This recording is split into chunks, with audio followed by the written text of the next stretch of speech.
Zion be joyful in their king. Let them praise his name. In the dance, let them sing praises unto him with the timbrel and harp. For the Lord taketh pleasure in his people. He will beautify the meek with salvation. Let the saints be joyful in glory. Let them sing aloud upon their beds. Let the high praises of God be in their mouth. Let the high praises of God be in their mouth. Let the high praises of God be in their mouth. And a two-edged sword in their hand. Verse 7. To execute vengeance upon the hidden and punishments upon the people. To bind their kings with chains and their nobles with fetters of iron. To execute upon them the judgment written. This honor have all the saints. Praise ye the Lord. Hallelujah. Hallelujah. Amen. Now, if you look at this passage very well, you discover that beyond dancing, beyond shaking your body, beyond feeling good,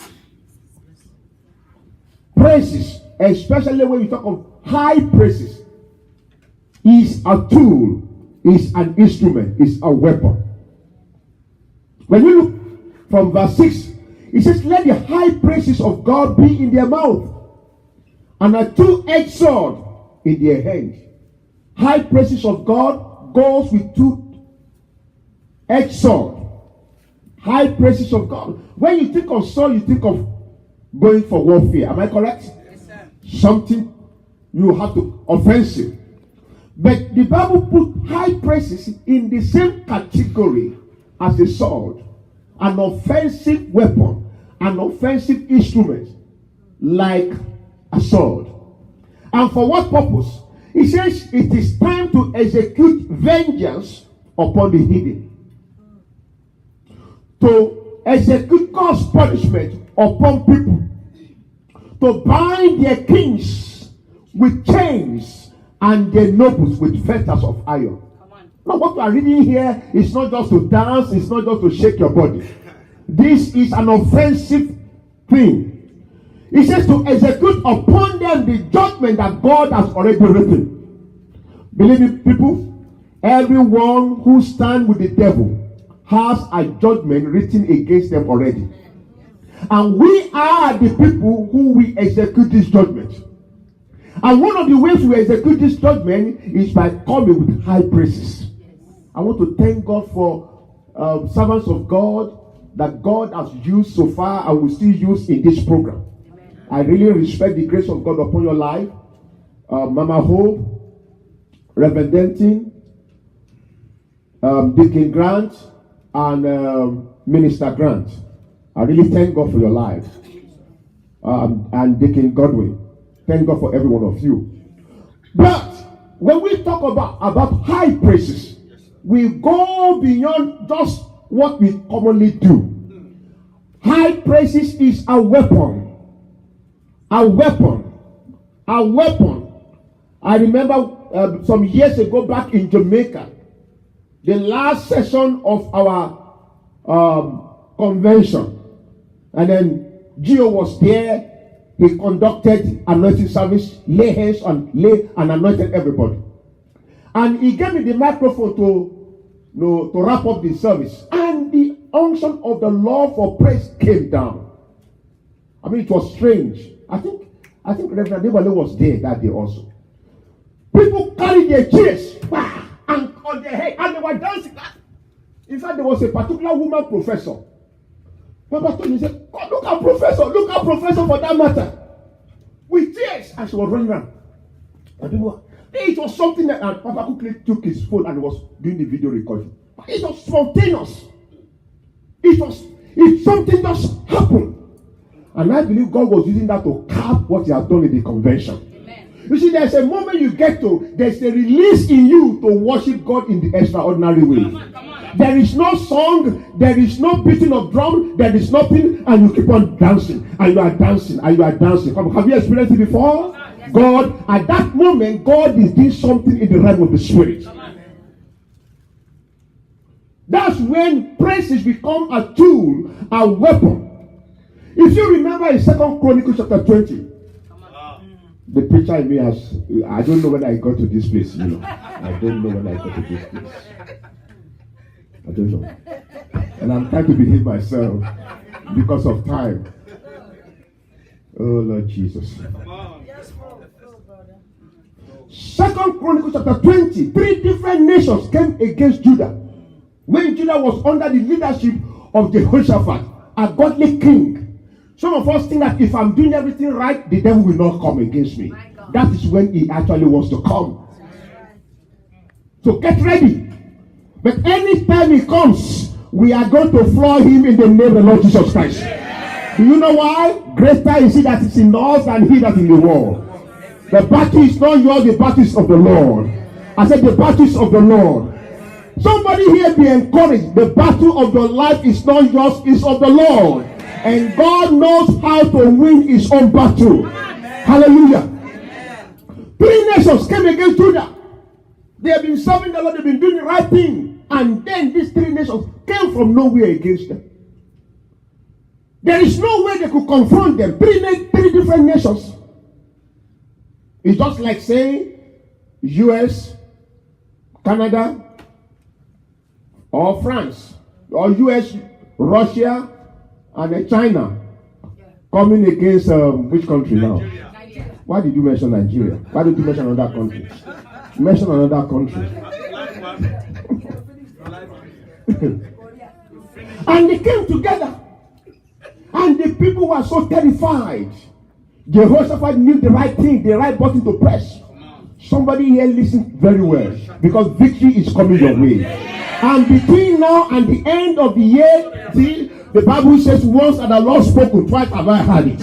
I'm saying it was said earlier, I'm saying it again. Between now and the end of the year, something good will happen in your life in the name of Jesus Christ. Something good will happen in your life. Something good will happen in your life.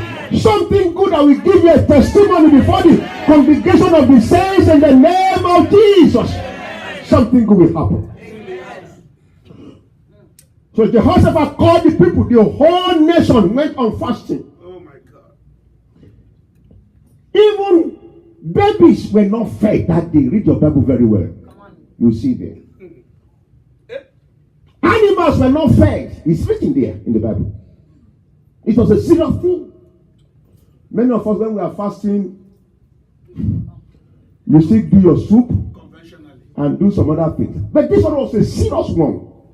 And they cried and said, God, we don't know what to do. Our eyes are upon you. Our eyes are upon you. And the spirit of prophecy came upon a young man in the congregation.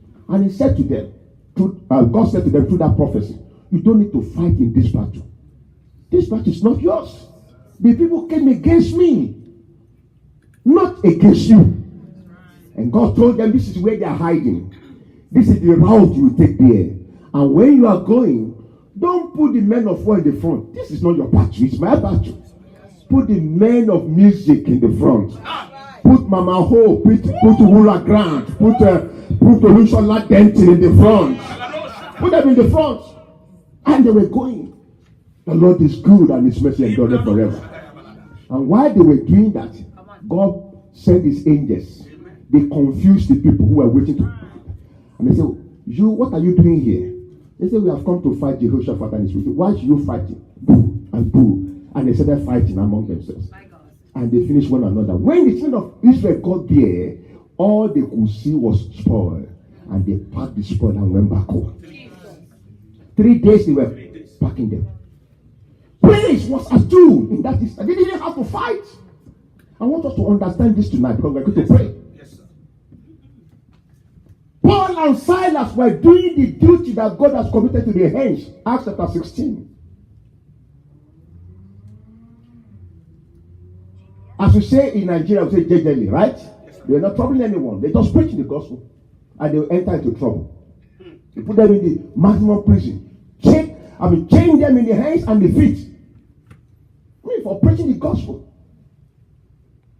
But in the midnight, and listen people, every one of us will come to our midnight hour. The midnight hour is the hour of trouble. Is the hour of evil.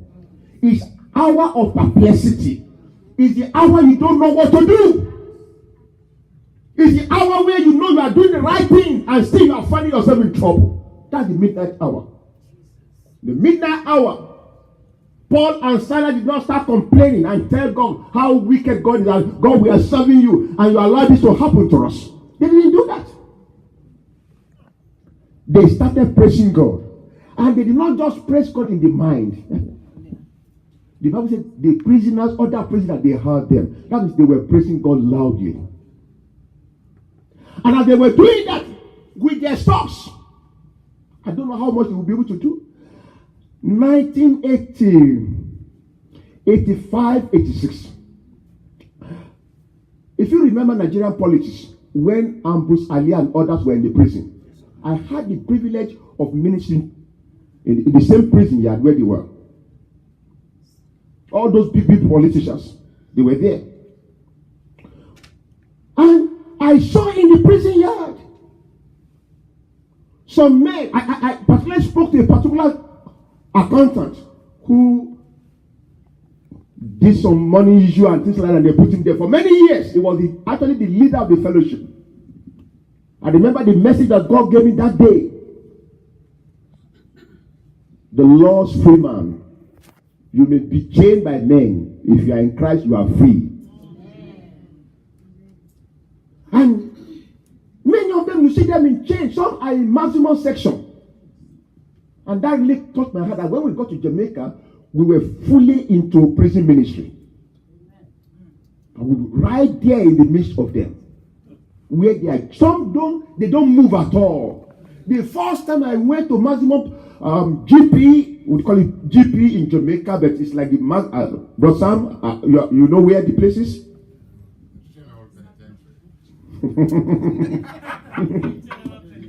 And I saw some, they were like animals.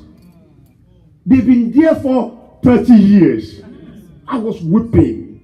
And thank God, a strange unction came upon me. That was my first time ministry in the prison in Jamaica. A strange unction came upon me. I ministered for about 23 minutes. And one young man, a prisoner, at the rear back stood up. And he was walking through the aisles. I thought he was coming to fight me and box me. So, watch and pray, right? So I was talking and I was watching him. But when he came close, he lifted up his hands. He said, Pastor, my life is smashed up. My life is smashed up. Pray for me. And he was crying. I was telling him a message. At that moment, you don't have any message anymore. God has taken over. Right? And I just said, anybody here, you want to give your life to Christ like that? The whole in the front. And as I come, Pastor Guni was there with me that day. As I came too close to this man, lay hands on him, on the floor. And he was rolling with serpentine something. Even the prison officers who said, time up, they came and said, sir, we want to see you. We want to see you. What is your address? What is your phone number? And God gave us, real access to the prison. And we are ministering to many of them. And I give God the glory. But that day, that night, Paul and Silas, instead of complaining and crying and cursing everybody around, they started praising God. I may not praise God for what I'm going through, but I can praise God in the midst of what I'm going through. Did you get that? I may not praise God for this need, but I can praise God in the midst of this need. Knowing that there's a God in heaven who supply all my needs according to his riches in glory by Christ Jesus. And while the praises was going up, sacrificial praises, God heard in heaven. And God said, who are those people? And the angels replied, Paul and Silas, your servants. God said, I better go and visit them. I want to believe that as God was coming down, the earthquake started. Hallelujah. And the chains bowed. Door open. You know the story. The weapon there is high praises. The Bible also makes us to know in Psalm 67. I'll soon put the microphone down. Thank you, Pastor Deborah. You're welcome, sir. Psalm 67. Whoever is in control, you better pick up the person so that you can have more time. Psalm 67 from verse 5. He said, let the people praise thee, O God. Let all the people praise thee. Then shall the earth yield her increase, and God, even our own God, shall bless us. Amen. God shall bless us. Listen, in the Hebrew language, when you see anything being repeated, it's not just to make you whatever, it's real emphasis. He said, God shall bless us. Then he put, he said, God. Where's it now? Verse 6. Then shall the earth yield her increase, and God, even our own God, shall bless us. Your God will bless you tonight. Amen. Then he said, God shall bless us, and all the ends of the earth shall fear him. I want us to pray together right now for about 2 minutes. For about 2 minutes. The Lord Almighty, the man of war, is with us in this place tonight. Yes. You can sense that in the spirit. Yes. Your enemy are going to scatter. Yes. And you will gather the spoil in the name of Jesus. Yes. Jehovah is here in our midst. He's here in our midst. What are those things you have been waiting for from January till now? And you know it's the will of God for you. Can you pray about it right now? Can you pray about it right now? Can you pray about it right now? Can you pray about it right now? You are in the presence of God. Can you pray about it right now? Can you pray about it right now? That need. Can you pray about it right now? Can you pray about it right now? The Bible said, they that cry unto the Lord shall be saved. They shall be delivered. Their needs shall be met. Can you pray about it right now? Can you pray about it right now? Tell God. None was among us. It could be about the academics. Speak to God about it. There is a God in heaven that lifts up and promotes. Ministers here, pray. There is a God in heaven that enlarges your ministry. Takes you beyond your dreams. There is a God that when you take the microphone, he begins to speak to you. Beyond your own preparation. Husband here, pray. Wife here, pray. Businessmen, businesswomen, pray. What is that need? What is that desire? From January till now, you've been praying, you've been crying to God. There's an unction in the house to break the yoke. Yes, Sakaraposote Kakadia.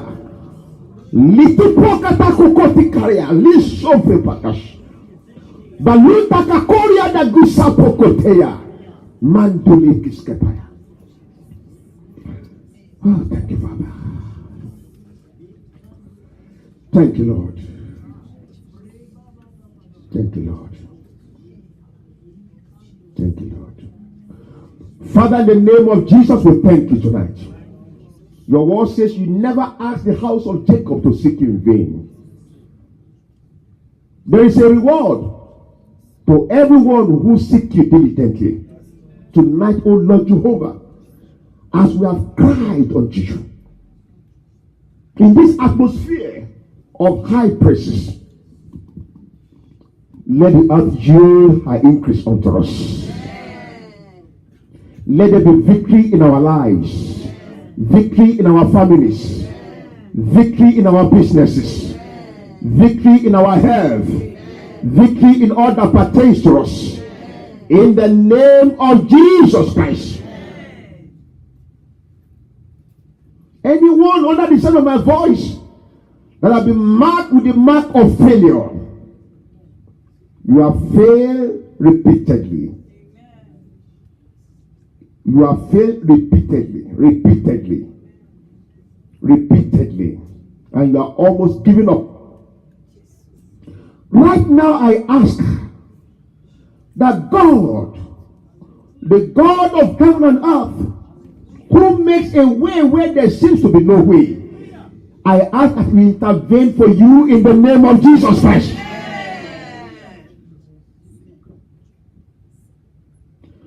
The God of sudden intervention, I ask that He will intervene for you in the name of Jesus Christ.